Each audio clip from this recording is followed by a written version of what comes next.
Clayton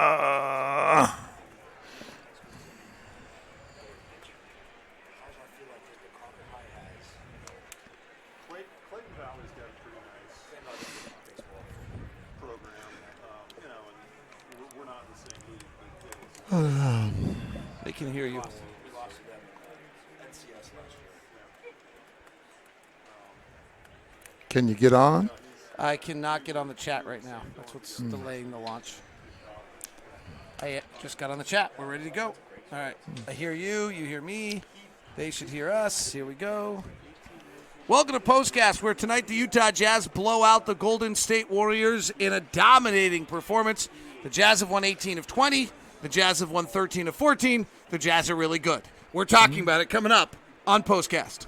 POSTCAST is brought to you by the store at 6200 South and 20th East, as well as coming to you down now at the Gateway right next to the arena. Stop by, get all your fun stuff. You used to have to eat mudslide cookies all the time because of depression. Now you can eat mudslide cookies out of happiness. Ron Boone, what's your thought on this one? You know, there's not much other than the fact that the Jazz did what they had to do to win a basketball game. Impressed with the first quarter because what I was expecting, we didn't. Either the Jazz took them out of it or the Golden State Warriors just didn't provide it, meaning the hustle plays and how hard they play, that type of thing. And it just wasn't there, and the Jazz just basically just took advantage of it. But the impressive thing is that they did it without just they stayed within what they had planned for this morning. All right. I think this is a big picture show. I mean, there's not a lot to this game. The Jazz just throttled an inferior team. I think people want big picture stuff. So let's do that. The Jazz have won 18 of 20. Correct. They're the number one offense in the NBA. The offensive numbers are not just good, they're insane. Tonight was the fourth best offensive performance by any team all season. Is there a great question just came in from Spencer Ward. If you had to pinpoint one thing that could derail the Jazz against better teams, what would it be? So what let's start on the offensive side of things. What would that be? Turnovers. And one thing that I've always thought gave the Jazz problem is the aggressive perimeter defense that keeps them from getting into their offense. And that's especially in a half-court offense. But when the Jazz get into their offense on their secondary break, they seem to not have a problem. If they have to play in the half-court offense with a very aggressive perimeter defensive team, switching all over the place, trying to take them out of it, and the Jazz, for the most part, has been pretty good playing in a short clock. But that could probably give the Jazz some problems to the point where they have to really make some adjustments. The switching's an interesting concept. If someone comes out, and I don't know who does this anymore, and just tries to switch everything 1 through 5, but the one thing we're beginning to see is Rudy's being able to take some advantage of smaller defenders down low. Yeah, and if that happens, I'm sure Quinn is very good at making some adjustments. And I think the best thing what's going on with this team right now is the fact how they've learned how to read what's going on. How they if they take away this, then I do that. You know, that type of thing. And I listen to the coaches and the players talk about the read offense, and they seem to the flow is what they call it.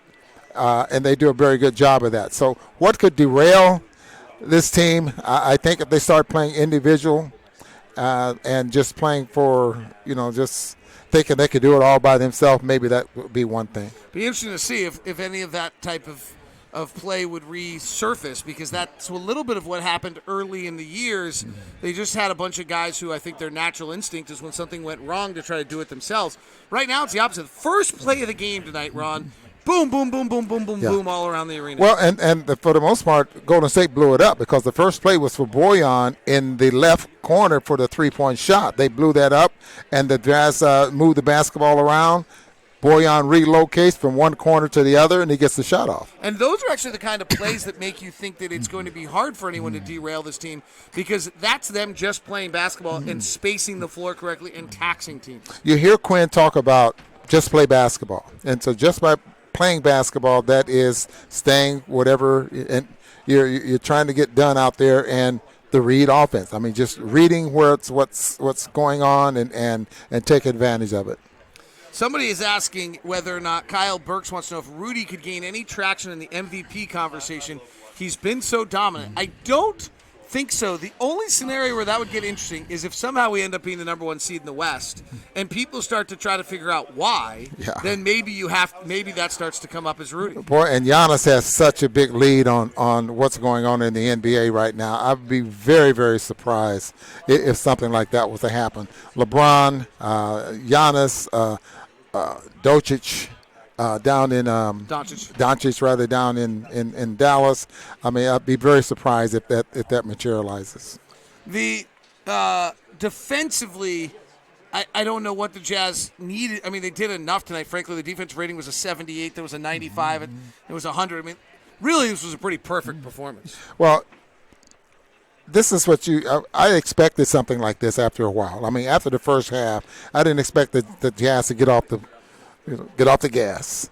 But they were just getting whatever they wanted tonight. I mean, so that offensive rating is probably skewed a little bit because of Golden State's not very good right now. I mean, but here's the thing that's interesting. If you go look at the last stretch of games, okay, they're actually scoring 12 points more than what the opponent allows.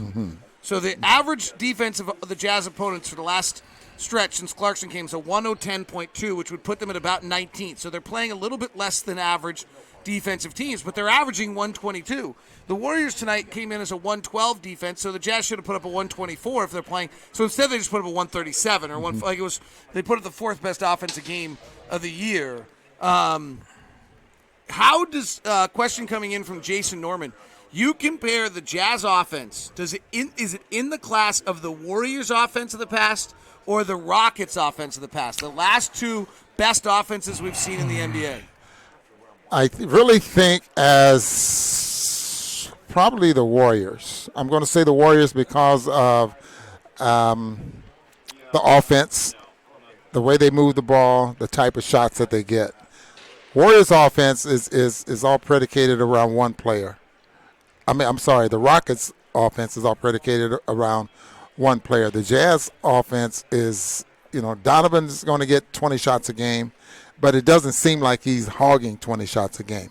Bojan's going to get 15. Doesn't seem like he's hogging 15 shots a game. Whereas, Harden, he's going to get 20, 25, 30, 35 if needed. And so I'd say the Golden State Warriors. And the only thing on that is we do, as good as our shooting is, it's not Steph Curry, it's not Klay Thompson shooting. No, we have good shooting.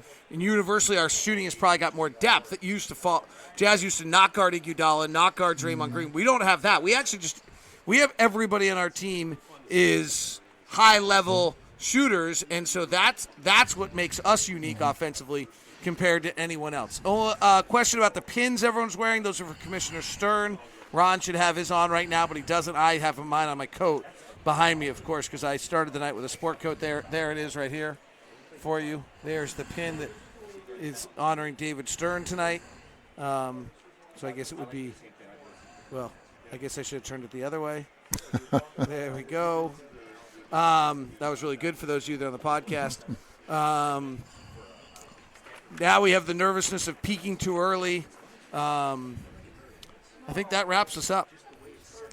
Frankly, one question we had is what do you expect with our upcoming schedule? Let me add to that because they're saying peaking too early. This time last year, this is when we started to peak. Because this time last year, we had just gotten over the 500 mark at 20-21. So it can't be that we're peaking too early. But we caught fire the second half of the season, won 54 ball games. So I don't know. We're just playing well, and we're happy to see it, and hope it continues. 18 of 20 is fun. 13 of 14 is fun. It's all fun. This has been POSTCAST. Have a good night.